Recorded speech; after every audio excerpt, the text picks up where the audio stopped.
والسلام على أشرف الأنبياء والمرسلين وعلى آله وأصحابه أجمعين. قال الله تعالى وتبارك في القرآن المجيد والفرقان الحميد. بسم الله الرحمن الرحيم.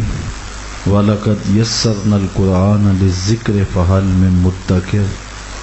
صدق اللہ مولانا العظیم وصدق رسولہ النبی الکریم الرؤوف الرحیم. اللہم نور قلوبنا بالقرآن وزین اخلاقنا بالقرآن وادخلنا الجنۃ بالقرآن ونجنا من النار بالقرآن. قال اللہ تعالی وتبارک وتعالی فی شان حبیبہ مخبرا وآمرا ان اللہ وملائکتہ یصلون علی النبی یا ایھا الذین آمنوا صلوا علیہ وسلموا تسلیما. الصلاۃ والسلام علیک یا رسول اللہ وعلی آلک واصحابک یا محبوب رب العالمین.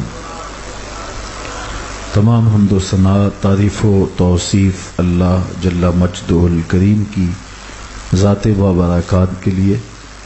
رسول رحمت، شفیع معظم، نبی محتشم، حضور ختمی المرتبت صلی اللہ علیہ وآلہ وسلم کے حضور ناز میں اپنی عقیدتوں، ارادتوں اور محبتوں کا خراج پیش کرنے کے بعد واجب الاحترام ذوی الاحتشام معزز و مکرم سامعین، عالی مرتبت مہمانان گرامی، السلام علیکم ورحمۃ اللہ وبرکاتہ.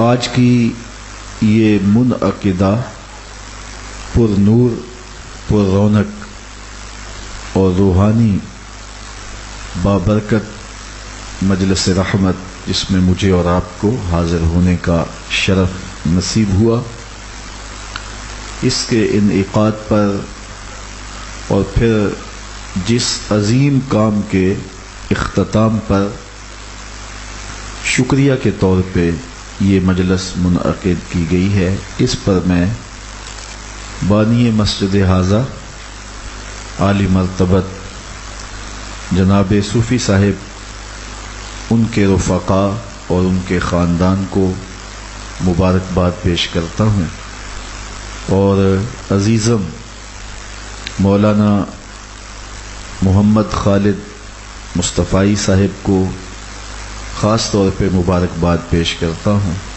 کہ انہوں نے کتاب اللہ کی تفہیم کے لیے روزانہ کی بنیاد پہ وقت نکالا، اور وہ خوش نصیب لوگ جو اس کلاس میں بیٹھتے رہے اور پورا قرآن مجید مختصر تشریح کے ساتھ ان کو سمجھنے کا موقع ملا. یہ مقصد تھا زندگی کا جو نصیب ہوا.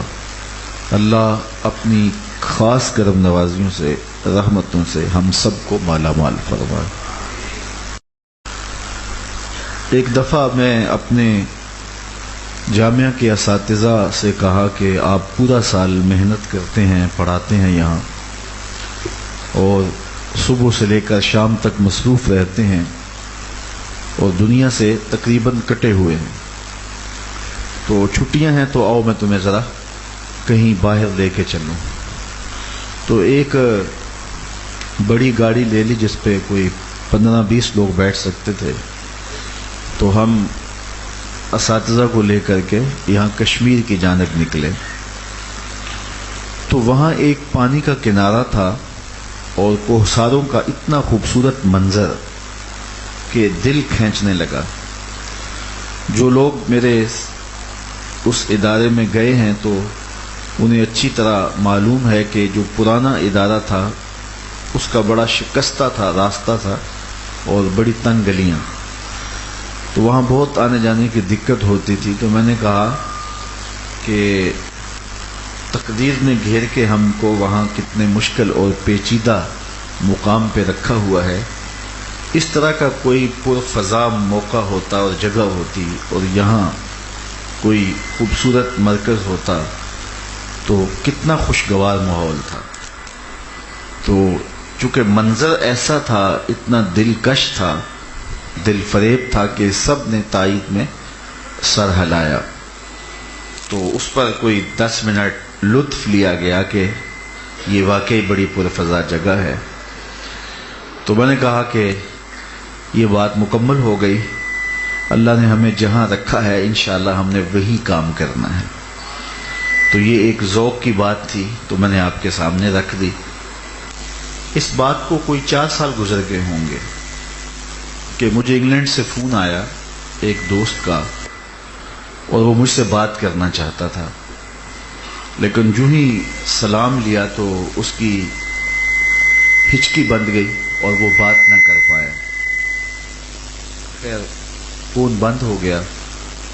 تھوڑی دیر کے بعد اس نے پھر رابطہ کیا تو اس سے بات نہ ہو سکی. تو میں نے کہا کہ اچھا پھر کبھی بات کریں گے. تو 2 دن بعد دوبارہ اس نے بات کی تو اس نے اپنے جذبات پہ کنٹرول کر کے بڑی مشکل سے 2-4 باتیں کی اور پھر رابطہ موقوف ہو گیا. تو 2-4 دن کے بعد دوبارہ پھر اس سے رابطہ ہوا. تو وہ کہنے لگا کہ میں آپ تک بڑی مشکل پہنچا ہوں کہ میں آپ کے نام سے شناسا نہیں تھا. اس زمانے میں کیسٹ کے ذریعے سے پیغام، یہ اب سوشل میڈیا کا دور نہیں تھا ابھی، تو یہ پیغام منتقل کیا جاتا تھا. تو مجھے کوئی کیسٹ ملی جس میں بیان تھا اور نام نہیں لکھا تھا. تو بس میری زندگی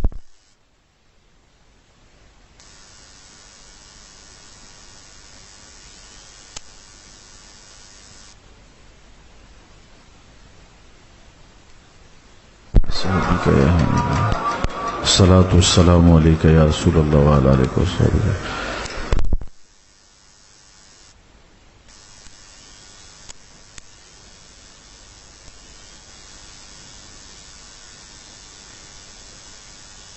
یا رسول اللہ وعلی آلہ وصحبہ یا محبوب رب العالمین.